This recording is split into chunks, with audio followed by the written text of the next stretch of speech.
here with Gigi Edgley, star of Australian TV shows Tricky Business, Special Rescue Ops, all that stuff, but also Farscape, and of course Jim Henson's Creature Shop Challenge. Now, bit of a mouthful, isn't it? It is a big mouthful. Totally now, worth it, though. you've been one of the few stars who can balance the line between doing the more obscure genre stuff, but also mainstream. Yeah. How have you? Is there any secret to it, or can you give it to us on the camera about making that balance? It's just I'm so enticed by roles that have a bit more depth and the roles that are really well written. And after I did Farscape and Secret Life of Us and Stingers, I got a couple of offers for some soap opera shows, and I respect them, but it was just not something I wanted to commit to long term, because I really want to try and tell amazing stories and really challenge myself and get amazing stories and amazing adventures out there to people, not just mundane bits and pieces. So in my early days I did Farscape, which was amazing because I love The Dark Crystal. That's my favourite film in the whole wide world, and I just had no idea when I was a little girl watching it, being completely mesmerised by the Jim Henson Company. I had no idea that I'd be fortunate enough to work for their company, not only on Farscape but now also on Jim Henson's Creature Shop Challenge. So tell us about the Creature Shop Challenge. You guys are going to absolutely adore it. It's 10 creature designers that compete for $50,000 and a year to work full-time at the Jim Henson Creature Shop. And they not only design the creatures, they fabricate them, they have to actually create the mechanisms that work for the animatronics.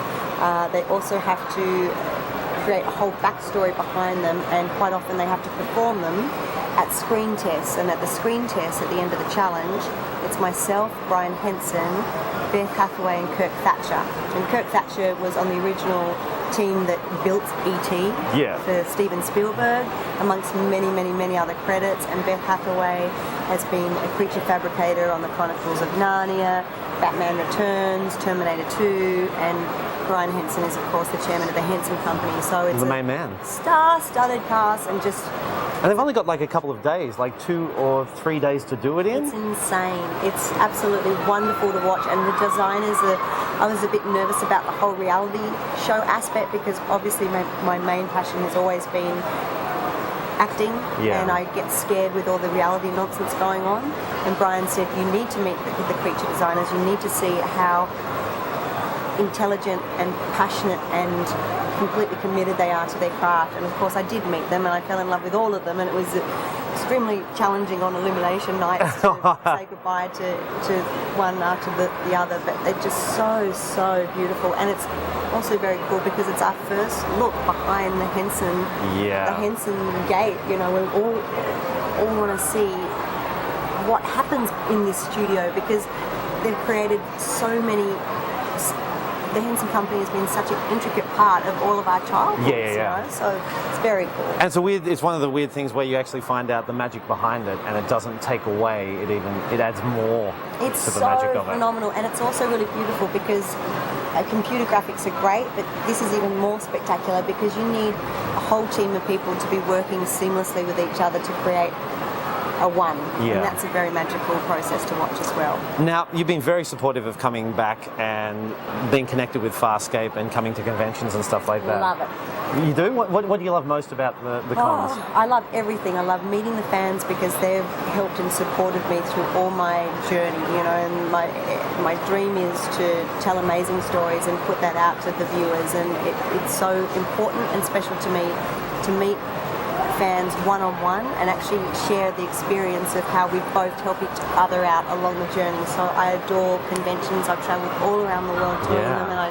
plan to do them many more, because I think it's very beautiful to actually connect with the people that have helped me along the way. Do you have to go up and get yourself prepared for it? Is there time? Because I've heard stories about you need to be able to tell stories and anecdotes and do stand-up, and all I do is like go hi, and then everything just usually they're walking away going, get, bye. guys, you can shut up now. No, stay. I want to talk some more. And so, how was it for you doing? Was that your first time hosting a reality show? And how was that stepping out of really being different. a character? Because I want to be, and I said, I don't just want to be a fluffy blonde host that stands there and goes meh meh. It must be so hard. But there's a little bit of an element to being official and not being too friendly with the contestants, because then it is extremely heartbreaking when you have to say goodbye to them. So it's after the first round of elimination nights, I actually was taken aside and said, we understand that you've been affected by this person being eliminated, but you're going to need to be more of a host, because you're looking a little too teary-eyed. And I'm like, I know, but I really love them, and I know how tirelessly they've worked to come to this point. And I've been on the receiving end. I've been them so many times within the audition process. So it's heartbreaking. And they said, okay, but just try and put your big girl boots on. I'm like, okay. Okay, I'll do it. Thank you so much for your time. I really appreciate it. Thanks for having me. Gigi Edgley, thank you very much. Thank you. Thank you so much.